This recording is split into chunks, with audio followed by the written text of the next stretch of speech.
பெரும்பாலும் திமுக ஆட்சிக்கு வரும்னு சொல்கிறாங்க. என்னோட கருத்தும் திமுக ஆட்சி கட்டலில் தொடரணும்னு தான் என்னோட கருத்து.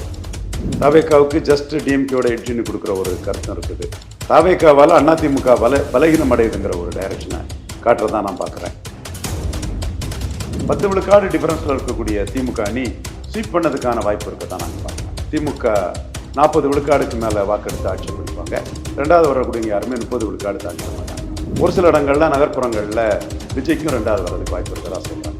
இப்போ இவங்க சமூகங்கள் வாரியாக பிரித்து போட்டிருக்காங்களே சார், அதில் உங்களுடைய பார்வை? அது தப்பாக போட்டிருக்காங்க. அதிகபட்சம் விஜய் வந்து ஒரு 25 விழுக்காடு வாக்கு வர முடியும். வைகோ அவர்கள் என்ன சொல்லியிருக்காங்க அப்படின்னா, திமுக வந்துடும், ஆனால் விஜய் அவர்களுக்கு இளைஞர்கள் வாக்கு அதிகமாக இருக்கும். நீர்க்குமிழி ஓட்டு தான், காளான் ஓட்டு தான், மின்னல் ஓட்டு தான், அது வந்து டெம்பரரி ஓட்டு தாங்கிறது என்னோட கணிப்பு. கரெக்டு பார்ப்போம். From customers to real brand ambassadors. 21,000 plus stories by Jen Housing. Periyar Maniammai Institute of Science and Technology, Tanjavur. RIAC ranked number 17 in India by IIRF. Kumudam reporter நேயர்களுக்கு வணக்கம். இன்று நாம் சந்திக்கவிருக்கும் சிறப்பு விருந்தினர் அரசியல் விமர்சகர் திரு ரவீந்திரன் துரைசாமி அவர்கள். வணக்கம் சார். வணக்கம் ரம்யா. எப்படி இருக்கீங்க சார்? நல்லா இருக்கிறோமா? தேர்தல் களத்தில் முன்னாடியிலேருந்தே வந்து உங்களுடைய கருத்து வந்து அப்படியே கேட்ட வண்ணமாக இருக்கும். இப்போவும் வந்து அதுக்காக தான் வந்திருக்கோம். எக்ஸிட் போல் வந்து வந்திருக்குங்க சார். இதில் ஒவ்வொருத்தரும் ஒவ்வொரு விதமான விஷயங்கள் வந்து சொல்கிறாங்க. அந்த எக்ஸிட் போல் பற்றி நீங்கள் என்ன நினைக்கிறீங்க, எப்படி இருக்குன்னு பார்க்குறீங்க? எக்ஸிட் போல் பெரும்பாலும் திமுக ஆட்சிக்கு வரும்னு சொல்கிறாங்க. ஓகே. என்னோட கருத்தும் திமுக ஆட்சி கட்டலில் தொடரணும்னு தான் என்னோட கருத்து. எக்ஸிட் போலில் ஒரு சில அதிமுகவுக்கும் ஒரு இது தாவேக்காவுக்கும் கொடுக்குறாங்க. தாவேக்காவுக்கு ஜஸ்ட் டிஎம்கேயோட எட்ஜின்னு கொடுக்குற ஒரு கருத்தும் இருக்குது. அது ஒரு டைரக்ஷனை காட்டுது. தாவேக்காவால் அதிமுக பலகீனம் அடையுதுங்கிற ஒரு டைரக்ஷனை காட்டுறதான் நான் பார்க்குறேன். எக்ஸிட் போலில் 40 விழுக்காடுக்கு மேலே திராவிட முன்னேற்ற கழகத்துக்கு வாக்கு வீதம் கொடுக்காங்கன்னு சொல்லும்போது, இன்னொரு அணியோ ஒரு கட்சியோ 30 விழுக்காடு வந்து விட மாட்டாங்க. அப்போ இன்னொருத்தர் 30 விழுக்காடு வர முடியாதுன்னு சொல்லும்போது 10 விழுக்காடு டிஃபரன்ஸில் இருக்கக்கூடிய திமுக அணி ஸ்வீப் பண்ணதுக்கான வாய்ப்பு இருக்க தான் நான் பார்க்குறேன். விஜய்க்கு 98 to 120 தொகுதிகள் வர்றதுக்கு வாய்ப்பு இருக்குன்ற மாதிரி சொல்லியிருக்காங்க சார். இதுக்கு வாய்ப்புகள் இருக்கா? ஏன்னா இது வரைக்குமே ஆக்சிஸ் மீடியா பெரும்பாலும் கரெக்டாக சொல்லியிருக்காங்க. எம்பி எலெக்ஷன் மட்டும்தான் வந்து அவங்களுடைய கணிப்பு தவறதா இருந்துச்சு, அதனால இதுவுமே வந்து கரெக்டாக இருக்கும்னு சொல்கிறோன்ற மாதிரி சொல்கிறாங்க. இது சரியாக வர்றதுக்கான வாய்ப்பு இல்லை. திமுக 40 விழுக்காடுக்கு மேலே வாக்கெடுத்து ஆட்சி பிடிப்பாங்க. ரெண்டாவது வரக்கூடிய யாருமே 30 விழுக்காடு தாண்டிட மாட்டாங்க. இரண்டாவது யார் வர்றதுக்கான வாய்ப்பு இருக்குங்க சார்? ரெண்டாவது எடப்பாடி பழனிசாமிக்கு தான் நிறைய இடங்களில் வர்றதுக்கு வாய்ப்பு இருக்குது. ஒரு சில இடங்கள்ல நகர்ப்புறங்களில் விஜய்க்கும் ரெண்டாவது வர்றதுக்கு வாய்ப்பு இருக்கதா சொல்கிறாங்க. இப்போ இவங்க சமூகங்கள் வாரியாக பிரித்து போட்டிருக்காங்களே சார், அதில் உங்களுடைய பார்வை எப்படி? அது தப்பாக போட்டிருக்காங்க. வெள்ளாள கவுண்டர்கள் 2021 49 விழுக்காடு திமுகவுக்கு வாக்களிச்சா போட்டிருக்காங்க. இல்லவே இல்லை. 43 விழுக்காடு வன்னியர்கள் 2021 திராவிட முன்னேற்ற கழகத்துக்கு வாக்களிச்சதா போட்டிருக்காங்க. இல்லவே இல்லை. ஸோ அதிலிருந்தே அவங்களோடது தவறுங்கிறதுக்கு நான் முடிவுக்கு வந்துட்டேன். என்னோட பார்வை துக்ளக் இந்தியாவுக்கு கருத்து கணிப்பு, ஷியாமண்ணன் சொல்கிறது, தென் இவர் எஸ்எஸ்என் சர்வே, அவர் கொஞ்சம் அதில் ஒரு ஆர்வம், ஃபேஷனில் போகக்கூடிய ஒரு ஆள், அதில் தான் சொன்னது கரெக்டாக இருக்கணும்னு நினச்சி போகக்கூடிய ஒரு ஆள், கிரெடிபிலிட்டி ஆங்கிளில் கரெக்டாக இருக்கணும்னு நினைப்பார். அவரோட கருத்து கணிப்பு, அவர் வந்து சிபி ராதாகிருஷ்ணன் துணை ஜனாதிபதி அவர் தான் நினைக்கிறேன், அல்லது எல்முருகனாக இருக்கும், இவங்களுக்காக அந்த கருத்து கணிப்பை எடுத்திருக்கிறாரு. எடுத்து பாஜக அணி தோக்குன்னு சொல்லும்போது அதை வெளியிடாமல் இப்போ வெளியிடுறாரு. 2,40,000 பேர் எஸ்எஸ்என் சர்வே பார்த்துருக்கிறாரு. ஸோ அவர் பார்த்துருக்கிறாரு, திரும்ப திரும்ப போயிருக்கிறாரு, தெளிவாக சொல்கிறாரு. அவர்கிட்ட ஒரு கிரெடிபிலிட்டி இருக்குது. நம்ம அந்த அவரோட மாறுபட்ட கருத்துக்கள் எனக்கு உண்டு. பட் அவருக்கு கிரெடிபிலிட்டி, அவரோட உழைப்பு, அவரோட ஃபேஷனை நம்ம குறைச்சி சொல்கிறது தவறாக இருக்காது, சரியாக இருக்காது. அதே மாதிரி இவர் துக்ளக் இதையா அவரையும் நான் விமர்சனம் பண்ணியிருக்கிறேன். பட் அவருக்கு நம்பகத்தன்மை வந்து நிரூபிக்கப்பட்ட ஒன்று. 2 பேருமே 150 சீட்டு வர திராவிட முன்னேற்ற கழகம் வருங்கிறாங்க. இவர் ஃபாதர் ஜெகத் கஸ்பார் அவரும் அந்த இடங்களை கொடுக்குறாரு. என்னோட பார்வையும் கட்சிகளின் பலத்தின் அடிப்படையில் தமிழக அரசியலுங்கிற என்னோட கருத்தின் அடிப்படையிலும் அதிகபட்சம் விஜய் வந்து ஒரு 25 விழுக்காடு வாக்கு வர முடியும். 25 விழுக்காடு வாக்கை வச்சு 40 விழுக்காடு வாக்குக்கு மேலே ஸ்டாலின் இருக்கும்போது சீட் கன்வெர்டபிலிட்டி வராதுங்கிறது என்னோட கருத்து. இதை அடிக்கிறதுக்கு ரவி போன்றவங்கள்லாம் சில கருத்துக்களை சொன்னாலும் அதில் எனக்கு உடன்பாடு இல்லை.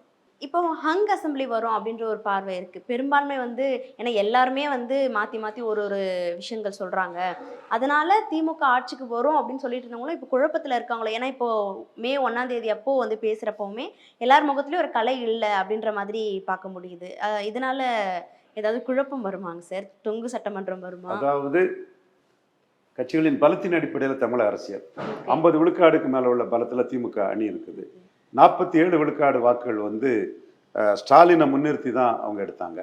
அவங்களோட பலம் 50-51க்கு மேலே இருக்குது. என்னதான் 8 விழுக்காடு வாக்கு குறைஞ்சாலும் அவங்க 40 விழுக்காடு வாக்குக்கு மேலே பெற்று இன்னொருத்தரால் மும்முனை போட்டி மீதி இருக்கக்கூடிய 3 வரால் ஒருத்தர் 30 விழுக்காடு வந்து விட மாட்டாங்க.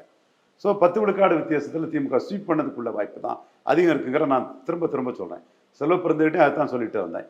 அவர் முதல்வர்கிட்டே அண்ணன் வந்து என்கிட்ட சொன்னாருங்கிறத நான் அவரை பார்த்துட்டு வந்ததுமே சொல்லியிருக்கிறாரு. ஸோ நான் நம்புறதை சொல்கிறேன், தப்பாகாது. ஏன்னா இன்னொருத்தர் வந்து 30 விழுக்காடு வர்றது கஷ்டம். விஜய் வந்து அதிமுக தான் அதிகம் பாதிப்படைய செய்கிறார். விஜய் அதிமுகவை தான் அதிகமாக பாதிப்படைய செய்கிறாரு. ஓகே, இப்போ சென்னையில் இவருடைய தாக்கம் எப்படி இருக்குங்க சார்? சென்னையில் அதிமுக வந்து 77லே பலகீனமான கட்சி, ஒரே ஒரு சீட்டு தான் ஜெயித்தாங்க. அதுக்கப்புறம் சென்னையில் அமைப்பு பலத்தை இழந்துட்டாங்க. அது சென்னையை பொறுத்தளவில் அதிமுக கீழே போச்சுன்னா அது தாவேக்கா வந்து திமுகவுக்கு ஒரு போட்டியை கொடுக்கலாம்.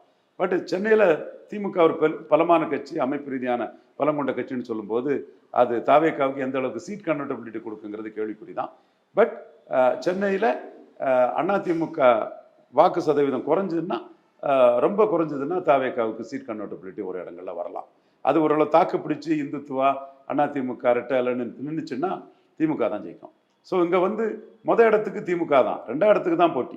இப்போ ஒருவேளை நீங்கள் சொல்கிறது பெரும்பாலும் சரியாக இருந்திருக்கு சார். ஒருவேளை பெரும்பான்மை வந்து இல்லை, கூட்டணி ஆட்சி தான் அமையுன்ற மாதிரி ஒரு வேளை வருன்ற பட்சத்தில் கூட்டணியாக இருக்கக்கூடிய காங்கிரஸ், தேமுதிக எல்லாம் கரெக்டாக இருப்பாங்களா? யாராச்சும் பின்வாங்கிறதுக்கு வாய்ப்பு இருக்கா? ஸ்டாலின் தலைமையிலான ஆட்சி தான் வரும். அது தனி ஆட்சியே வந்துடும் நான் நினைக்கிறதுனால இந்த கேள்விக்கு இடம் இல்லை. அப்படியே ஒரு கூட்டணிங்கிற அளவு வந்தாலும் ஸ்டாலின் தலைமையில தான் அது வரும். நான் அப்படி கருதல, தனி ஆட்சி ஸ்டாலினுக்கு வந்துடும் தான் நான் கருதுறேன். ஸ்டாலின் தான் ஆட்சி அமைப்பார் அப்படின்னு சொல்றீங்க? நான் நம்புறேன், நான் நம்புறதான் பேச முடியும். Okay sir. இப்போ இன்னொரு பக்கம் பார்த்தீங்கன்னா ரிசல்ட்டுக்கு இன்னும் ஒரே ஒரு நாள் தான் இருக்கு. என்னோட திருச்சியை சேர்ந்த என்னோட திண்டுக்கலை சேர்ந்த என்னோட தொழிலதிபர் என் நண்பர் ஒருத்தர் என்ன சொன்னாருன்னா, சார் உங்களை மதிக்கிறேன், ஆனால் நீங்க சொல்றது மாதிரியெல்லாம் இல்லை, கூட்டணி ஆட்சி தான் வரும்னாரு. ஒரு பெரிய தொழிலதிபர், கல்வியாளர், கல்வி நிறுவனங்கள் நடத்துறாரு. அவர் உங்ககிட்ட சொல்றாரு சொன்னார். பட் நான் என் கருத்துல தெளிவா இருக்கிறேன், தனி ஆட்சி ஸ்டாலின். Okay okay sir. இப்போ ரிசல்ட் வரதுக்கு இன்னும் ஒரு நாள் தான் இருக்குது. இப்போ இந்த சூழ்நிலையில் கூட்டணியில் இருக்கக்கூடிய முக்கிய தலைவர்கள்லாம் வந்து ஒவ்வொரு சில விஷயங்கள்லாம் சொல்லிட்டு இருக்காங்க. இப்போ வைகோ அவர்கள் என்ன சொல்லியிருக்காங்க அப்படின்னா, திமுக வந்துடும், ஆனால் விஜய் அவர்களுக்கு இளைஞர்கள் வாக்கு அதிகமாக இருக்கும், அவர் வந்து ரிசல்ட் வந்ததுக்கப்புறம் அவர் வெளிச்சம் வரும் அப்படின்ற மாதிரி சொல்லியிருக்காரு. இப்போ இதனுடைய பேச்சோட பின்னணி என்ன சார்? வைகோன்னா மனசுல பட்டதை சொல்றாரு, சீமான் விஷயத்திலே மனசுல பட்டதான் சொன்னாரு. அண்ணன் என்னோட அந்த இது ஒரு அவுட் ஸ்போக்கனா அண்ணன் பேசுறாரு. சீமான் விஷயத்துல சொன்னதுன்னா எதை சொல்றீங்க? ஏற்கனவே சீமானை பாராட்டி பேசுனதெல்லாம் மனசுல பற்றி பாராட்டி பேசினார். இது நான் என்ன பார்க்குறேன்னா, இதில் விஜய்க்கு ஓட்டு ஒன் டைம் ஓட்டு தான், நீர்க்குமிழி ஓட்டு தான், காளான் ஓட்டு தான், மின்னல் ஓட்டு தான், அது வந்து டெம்பரரி ஓட்டு தாங்கிறது என்னோட கணிப்பு. வரட்டு பார்ப்போம். ஏன்னா அன்டெஸ்டட் நாட் ப்ரூவ்டு விஜய் பின்னாடி யாரும் கூட்டணி போக மாட்டாங்கன்னு யாரும் போகலை. சீமானோ திருமாவோ காங்கிரஸோ போகலை. அப்போது அன்டெஸ்டட் நாட் ப்ரூவ்டு விஜய் வந்து 4ஆம் தேதி டெஸ்ட் ஆகிறாரு. அது எவ்வளோ டெஸ்ட் ஆகிறாங்க 4ஆம் தேதி தெரியும். அந்த டெஸ்ட் ஆகி வரக்கூடிய ஓட்டு ஒன் டைம் ஓட்டு, காளான் ஓட்டு, மின்னல் ஓட்டு, நீர்க்குமிழி ஓட்டுங்கிறது என்னோட கருத்து. பார்ப்போம் அரசியல் களத்துக்குள்ள. சார் இப்போ விஜய் பார்த்தீங்க அப்படின்னா எலெக்ஷன் தேர்தல் வாக்களிப்பு நாள் வரைக்குமே வந்து கோவில் போகிறது இந்த மாதிரி எந்த மாதிரி விஷயங்களும் இல்லை. இப்போ எலெக்ஷன் முடிஞ்சதுக்கப்புறம் தொடர்ந்து அவர் திருச்செந்தூர் போகிறாரு, ஷீரடி போகிறாரு, ஆலய வழிபாடாக நடந்துட்டு இருக்கேன். என்ன கதை சார்? அது அவர் விருப்பம், அதில் யார் தலையிட முடியும்? அவர் விருப்பம். ஆனால் இதுக்கு முன்னாடி இல்லாதவர் ஜோசப் விஜய்னு தன்னை அறிமுகப்படுத்தி கொண்டவர் இப்போ இந்து கோயில்களுக்காக போய் இது பண்ணுறாரு, அதனால இது மதசார்பற்றவர்னு தன்னை காட்டிக்கிறாரா, இல்லை பின்னணி என்ன அப்படின்ற மாதிரி பெரும் குழப்பமாக இருக்கே சார். அது அவர் விருப்பம், அவருக்கு தான் தெரியும்.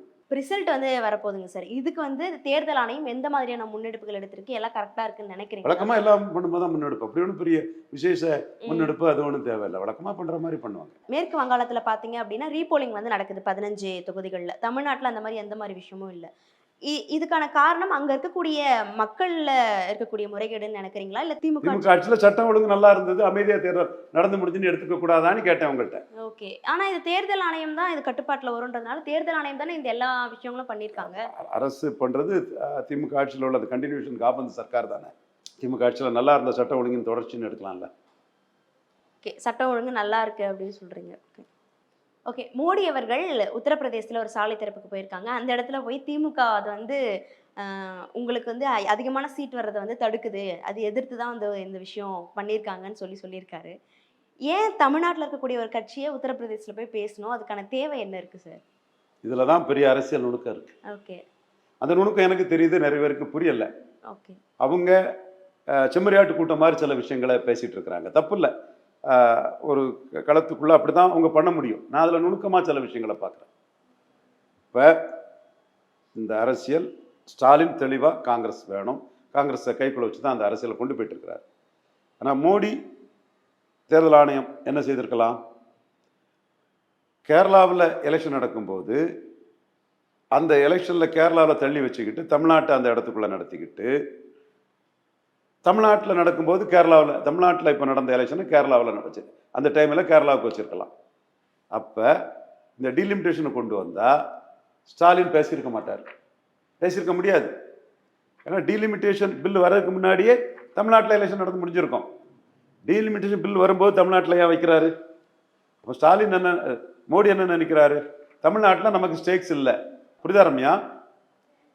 தமிழ்நாட்டில் நமக்கு ஸ்டேக்ஸ் இல்லை. ஸ்டாலின் எதிர்ப்பார். இதை வச்சு நம்ம வட இந்தியாவில் ஸ்டாலின் எதிர்க்கிறாரு, ஸ்டாலின் கூட ராகுல் இருக்கிறாரு, ஸ்டாலின் சனாதன எதிர்ப்பாளர், அவர் கூட ராகுல் இருக்காருன்னு ராகுல் காந்தியை ஸ்டாலினை வச்சு அங்கே கார்னர் பண்ணுறாரு. அப்போ மோடி அந்த இடத்துக்குள்ள அரசியல் பண்ணுறார். டீலிமிட்டேஷன் எதிர்ப்பு உள்ள லாபம் தமிழ்நாட்டில் ஸ்டாலினுக்கு வரட்டு, டீலிமிட்டேஷனை ஸ்டாலின் தமிழ்நாட்டில் எதிர்க்கிறதுக்குள்ள லாபம் வட இந்தியாவில் பாஜகவுக்கு வரட்டுன்னு பண்ணுறாரு. இது ரொம்ப நுணுக்கமாக பார்த்தா தான் இந்த அரசியல் புரியும். மற்ற ஒரு ஃபெனட்டிக்காக வெறித்தனமாக வாட்ஸ்அப்லேயே பேசிக்கிட்டு அதையே நம்பிக்கிட்டு சொன்னதையே சொல்லிட்டு இருக்கவங்களுக்கு அது புரியாது. இதுதான் நுணுக்கமான அரசியல், இதுதான் மோடியின் அரசியல். ஸோ இந்த அரசியல் இப்படி தான் நகரும். From customers to real brand ambassadors, 21,000 plus stories by Gen Housing. Periyar Maniammai Institute of Science and Technology, Tanjavur. RIAC ranked number 17 in India by IIRF.